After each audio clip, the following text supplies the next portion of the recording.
Que tá aqui. Não dá nem pra... É o ar que eu respiro. Dila Veiga e o Ricardo.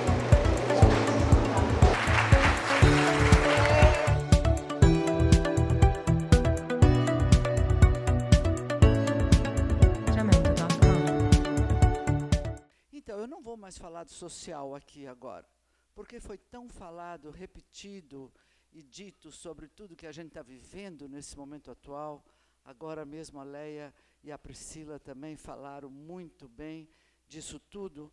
E aí eu resolvi falar naquilo que eu mais gosto, que é da parte clínica. Então eu vou falar para vocês da clínica desse narcisista. Um pouco só para a gente refletir o que a gente faz com essas pessoas, com essas características no nosso consultório.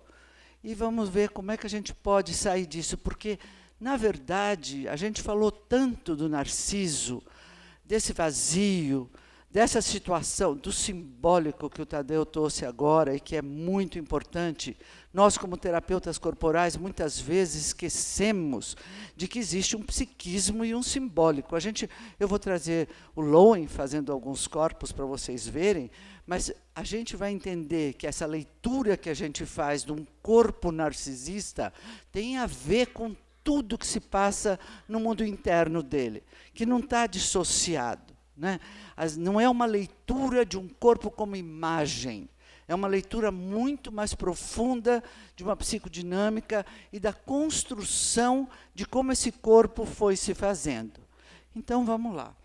Primeira coisa é essa construção narcísica que começa aí neste colo, e que quando tudo dá errado aí, nessa construção, quando ontem eu falei para vocês que o Bodella fala que a gente tem uma canção que começa no útero, e que essa canção é compulsão e repetição. Na verdade, ele fala sobre isso, o quanto a gente repete essa mesma canção na vida inteira, tudo que for dando. E ele fala, o narcisismo é uma tendência, ele diferencia deste vínculo aqui, e o David fala, começa muito anterior, começa nas questões uterinas, quando, através dos cordões umbilicais, através do cordão umbilical, os afetos umbilicais já não são passados para o bebê, esmagados no útero, ou estendidos no útero, ou sem todas as substâncias que ele precisa. O que o Bodella propõe é que já existe uma tendência a tudo isso. Na verdade, eu não vou falar muito do Freud, mas nem que todo mundo já falou também. Eu peguei para a gente falar aqui pessoas, pensadores, que o David Bodella gosta muito, além do Lowen, que, é claro, a gente vai falar, mas é o Almaas, o Ken Wilber, que são as pessoas espiritualistas que o Bodella segue, e o próprio Bodella. Então, vamos ver. Olha, em vez de a gente falar a questão do narcisismo, o que a gente precisa entender é que ele perpassa toda esta fase. Na verdade, ele não termina. O que o Almaas fala é que o narcisismo não acaba nunca. Tanto o Almaas como o Ken Wilber, como o Bodella, não acreditam numa situação de um caráter narcísico. Eles falam que esta patologia, que se pode criar como patologia, vai até o fim da vida. E vocês vão ver depois o que o Almaas vai falar disso aí. Então, vejam, na primeira fase autoerótica, onde o bebê está se autocentrando, qualquer coisa que desvia aí ou que não aconteça, vão criando os traumas e vão criando os desvios das possibilidades de criar defesas. Né? Então, aí vai se criando a defesa. Depois, o narcisismo primário, eu gostei muito do que o Spinoza fala, porque existe, nesse momento, uma vontade muito grande de viver, o tal conatus, que pode ser que esteja tão errado que desejo de viver, não estou falando em eros nem em thanatos, eu estou falando no desejo de viver, no conatus, vai se introvertindo, ficando internalizado, sem possibilidade de expressão, e vai, claro, se transformando em coraças rígidas, onde a vontade de viver não vai ficando. Uma das coisas que eu fiquei pensando aqui, quando a gente estava falando todo esse tempo no social, no teatro que a gente viu e tudo que aconteceu, eu quero ter aqui o maior respeito para dizer para vocês que os meus clientes narcisistas, e que hoje tem muito, e o meu próprio narcisismo, porque a minha própria história dos meus traumas e das minhas feridas também são iguais às dele, são muito delicadas. E que é muito difícil a gente só falar deles do vazio, ou do que está acontecendo agora, nesse momento dessa estruturação desse mundo narcísico. Tem que ter uma delicadeza enorme na clínica, para esse trabalho com o desmontar de uma questão narcísica. Se a gente vai desmontando coraça de narcisismo, que eu volto a dizer que tanto o Almaz, como o Ken Wilber, como o Boadella, não falam que existe um caráter narcísico, e sim narcisismo patológico, que pode levar a uma ferida muito grande e que transpassa todo esse movimento do desenvolvimento. Tem que ter muita delicadeza. São, para mim, dentro do meu consultório, as pessoas mais difíceis de trabalhar e de fazer uma entrega. Mas será que eu quero que o narcisista se entregue? Será que a gente pode ir tão inocentemente?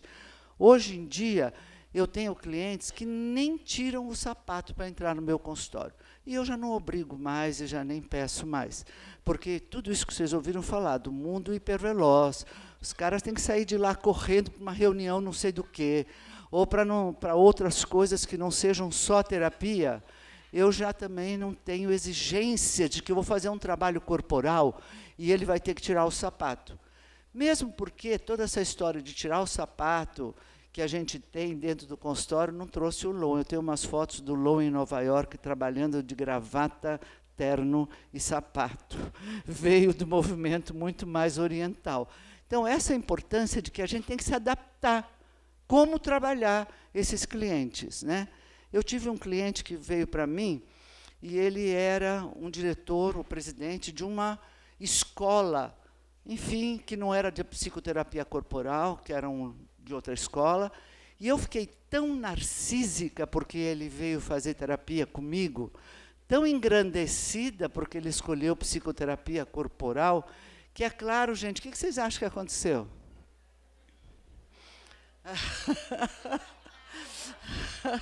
O meu narcisismo ficou tão agitado, vamos dizer, pela presença dele, que eu, em vez de fazer belos trabalhos corporais, comecei a competir com ele na fala. Claro que ele foi embora, né? Então, o importante é a gente entender que dentro de cada um desse desenvolvimento aqui, a gente está junto também nisso aí, né? O narcisismo secundário, que ele começa a ter autonomia, o bebê, e o nascimento psicológico do ego, leva à finalização deste primeiro momento de um narcisismo que constitui o sujeito. Nós somos constituídos por esse narcisismo, e quando aí aconteceu alguma coisa que traumatizou, o mais importante não é só a compreensão dessa constituição narcísica, que a gente tanto ficou grudado ao falar. O mais importante é como que ele elaborou a questão da ferida narcísica dele. É ali que nós vamos trabalhar. E essa ferida narcísica, que é onde começa a questão, tudo que vocês falaram aqui, do vazio interno, porque são pessoas com um grande vazio, que não me importa se eles são consumistas ou isso ou aquilo, eu vou ter que entender, frente a ele, o vazio dele e o meu vazio na conta transferência. Nós somos iguais ali naquele momento. O importante aqui, José Alberto Cota falou de uma coisa que para mim fez muito sentido, que é o destino do sofrimento. Então, aqui nesse momento, aonde entra a castração, aonde tem que ter uma contenção, aonde eu vou fazer um simbólico e vou simbolizar tudo aquilo que eu vivi, falem, é verdade? É possível isso?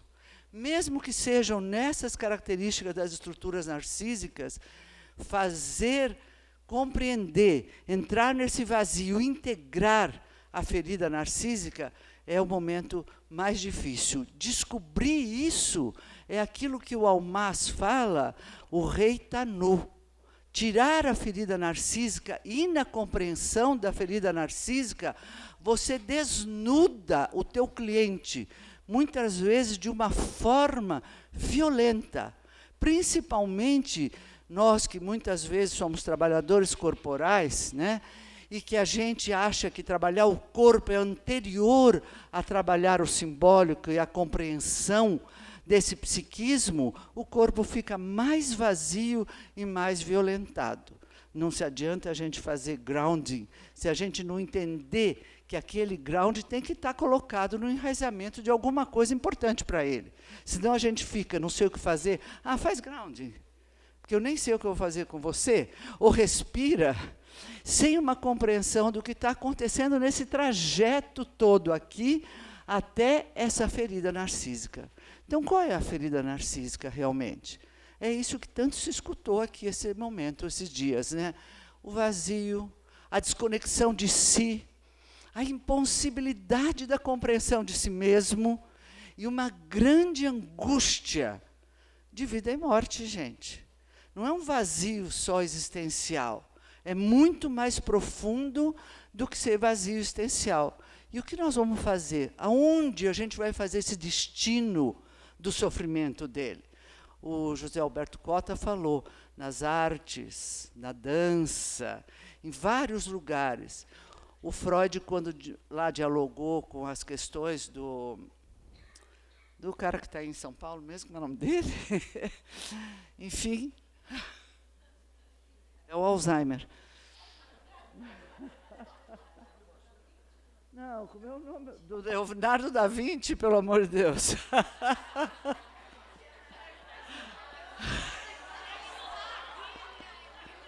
Que está aqui, que está lá em São Paulo.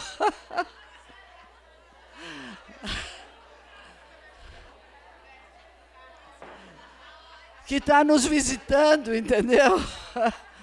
Quando Freud falou do Leonardo da Vinci, e ele falou todo, ali ele falou de narcisismo, e ali ele falou dos deslocamentos e do simbólico, né? Enfim, não vou falar muito disso, mas o destino do sofrimento é onde nós vamos achar o que o nosso cliente fez com a coraça dele. E vamos ajudá-lo a fazer o destino do sofrimento dele. Eu não quero transformar o meu cliente, eu não quero curar o meu cliente, mas eu quero saber o que ele vai fazer com a ferida narcísica dele. Então, vamos para frente. Então, a elaboração simbólica, eu vou trazer aquilo que o Boadella fala muito. Eu sou muito apaixonada pelo Boadella, porque ele ainda está vivo, ele está com 87 anos, ele está morrendo, mas eu estou tendo uma grande aprendizagem com o David, que é a passagem dele para a morte. Ele tem falado muito nisso, e ele tem nos tranquilizado o quanto ele realmente acredita na bioespiritualidade e o quanto é só uma passagem de dimensão. Nesse momento, eu jamais deixaria de ir lá à Suíça para estar com ele, porque eu estou ainda mais na minha idade, né? Eu estou aprendendo muito sobre a passagem da morte do David, que não é que ele está morrendo, mas ele já vem falando nisso para nos tranquilizar. Então, veja bem, ele fala em polaridade, né? E aí a ferida narcísica, ela vem da despersonalização à independência, da agressividade, isso é a relação que ele está tendo naquele colo materno, ao apaixonamento, da simbiose à frustração. Frustração, porque aqui a frustração é aquela possibilidade de eu concluir, de eu entender e integrar a minha ferida narcísica, dar um destino a ela, e não ficar sem elaborar. Da dependência à independência e da fragmentação à unidade. Neste momento da ferida narcísica, o reconhecimento da imagem, ali sou eu. É o primeiro momento onde o bebê se reconhece.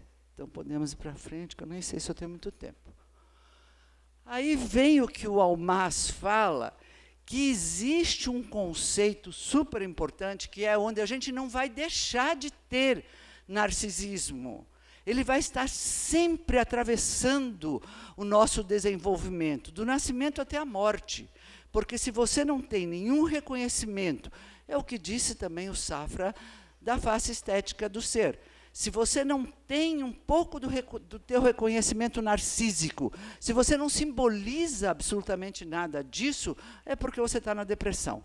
Primeira coisa que um cliente deprimido faz, principalmente de uma estrutura narcísica, eu tive um cliente que ele vinha de terno, aí ele foi se deprimindo, ele tirou o paletó, aí nas outras sessões ele veio só de camisa, na outra sessão ele veio de calça e uma camiseta, na outra sessão ele começou a vir só de shorts, e foi incrível quanto a narrativa da depressão dele estava na estrutura da vestimenta dele. Ele foi se despindo na depressão dele. Infelizmente, ele acabou se matando.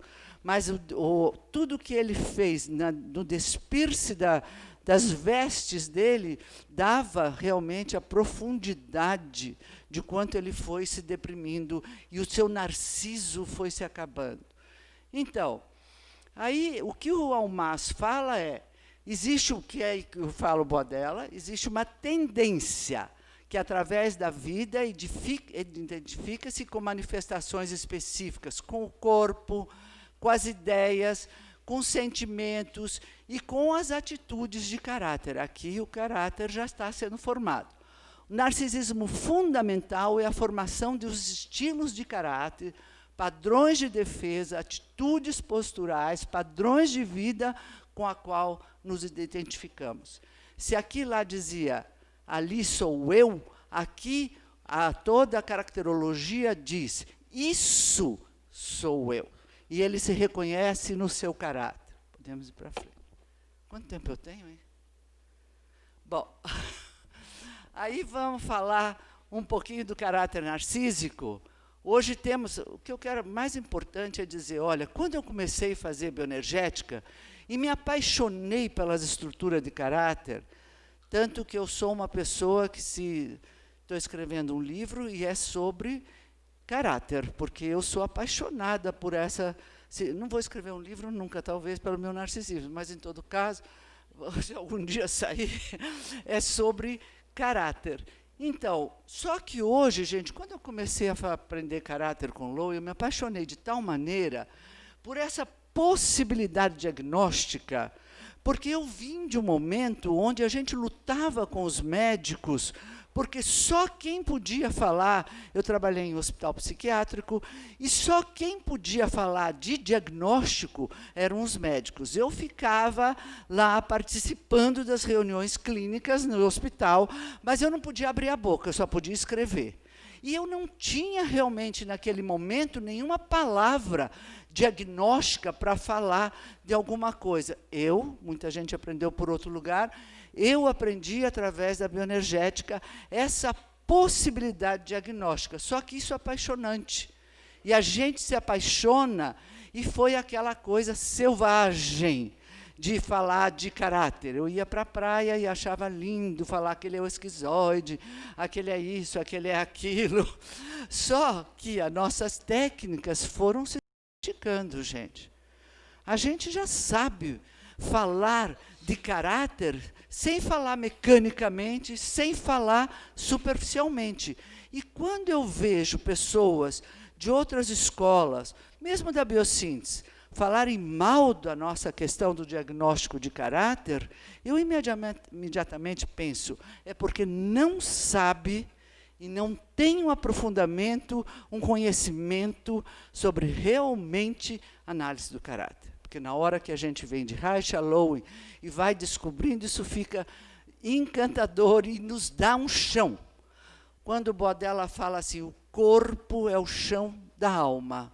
Então, exatamente, é nesse corpo que a alma, ou o psiquismo, vai se montando por toda a vida.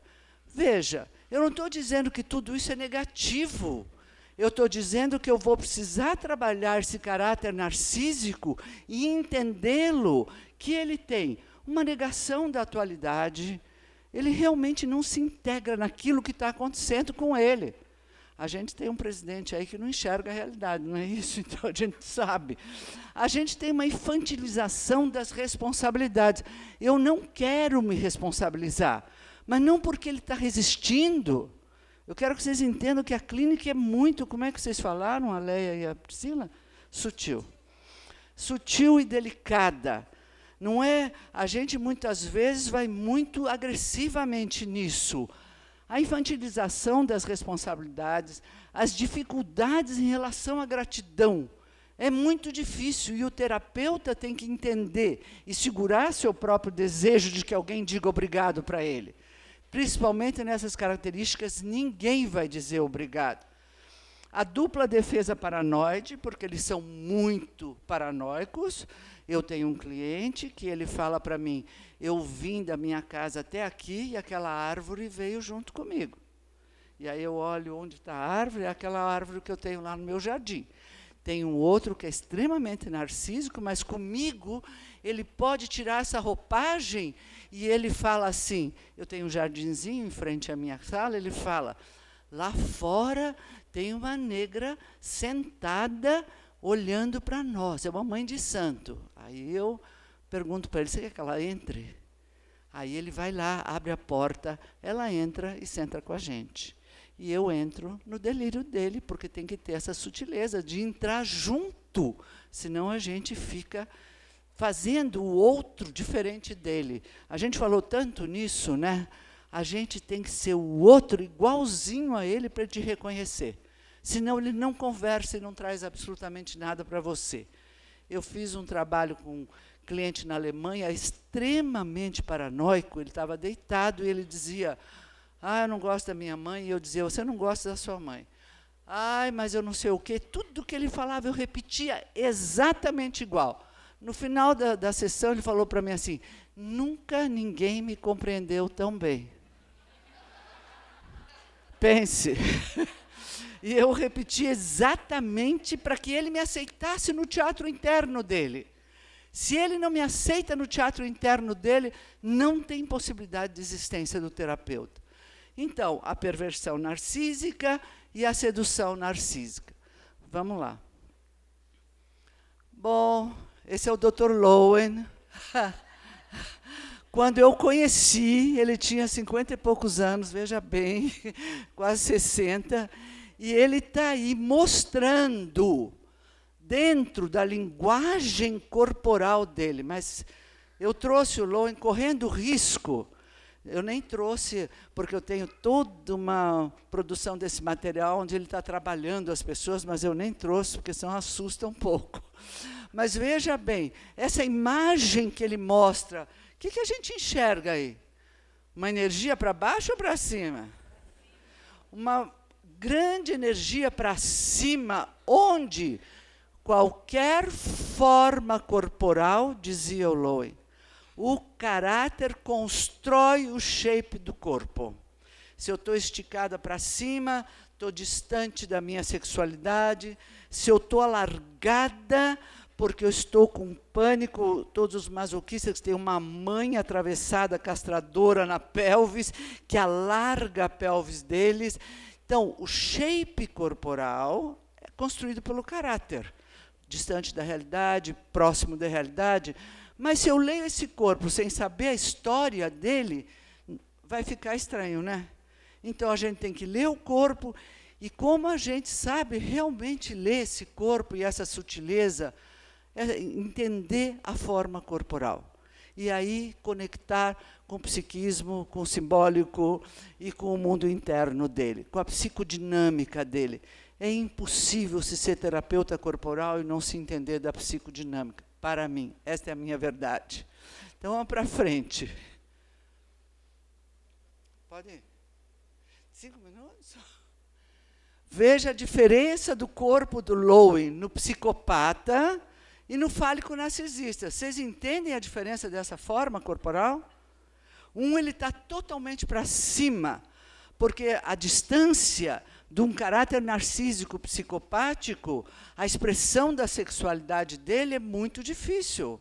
Ele não consegue ter essa tranquilidade de expressar a sexualidade. Então, ele expressa pensamentos, ele sexualiza pensamentos, ele desloca para a sexualidade dele, está no peito e está na cabeça. Agora, vejam o fálico narcisista. O que vocês enxergam aí?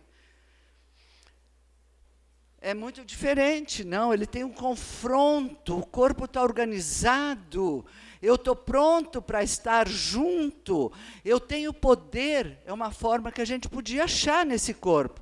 Agora veja a dificuldade da leitura corporal. Se vocês falam assim, esse é um corpo que mostra um poder, que olha, que está centrado e que está olhando para a gente, mas veja, internamente, ele é muito fragilizado. Geralmente são pessoas como mulheres fálicas que não têm orgasmo, de homens que têm ejaculação precoce, de uma dificuldade de desmontar toda esta imagem para poder estar conectado com o outro. Então, vamos que eu estou acabando.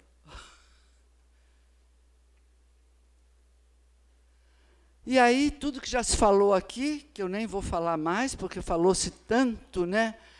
Que o Narciso e a Eco, dessa vez, já adquiriram voz. Por quê? Por causa da internet. Eles estão juntos, porque eles agora se resolveram que eles podem ter voz, né?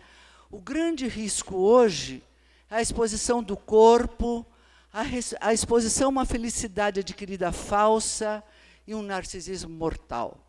Porque, como disse a Maia, a gente está passando por um momento de suicídios de jovens e de mortes nesse narcisismo mortal.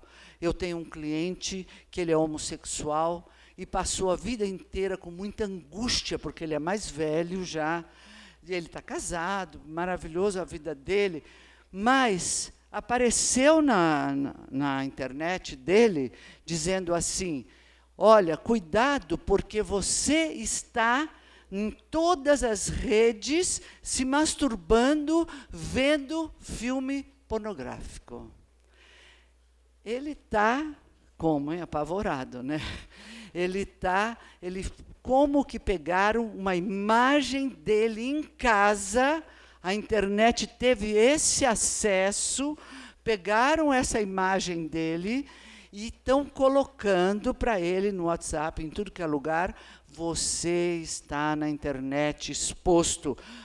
E ele é uma pessoa importante aí, ele está, apesar de ele estar casado, ter família, está casado com um homem maravilhoso, que tem os sobrinhos, que tem filhos, que já tem neto, ele está nessa exposição que a internet está dando para ele, em pânico, porque ele não tem esse acesso de como bloquear isso que está acontecendo. O que eu vou falar para ele? Ah, bom, fuja da internet, ou isso, ou aquilo. Eu estou trabalhando a dor e o pânico que ele está. Porque como ele nunca expôs a homossexualidade dele, ele sempre teve uma homossexualidade escondida, e agora, no momento que ele pode usufruir da homossexualidade dele, você vê, o ataque veio via internet, e ele, de novo, tem vontade de se esconder. E eu estou tentando ver se ele pode suportar com ground, com vida, essa possibilidade de estar exposto na internet. Bom, gente, é isso aí. Chega, já falei o suficiente. Eu quero que vocês, se vocês têm alguma pergunta, para que a gente possa, para que eu possa passar para a Vika. As perguntas vão ser no final. Só no final. Então, tá bem. Terminando com o Narciso é aquele que se esvazia de si mesmo, já foi o que tudo foi dito aqui, né? Então, muito obrigada, e eu vou passar para a Vika, que vai complementar muito.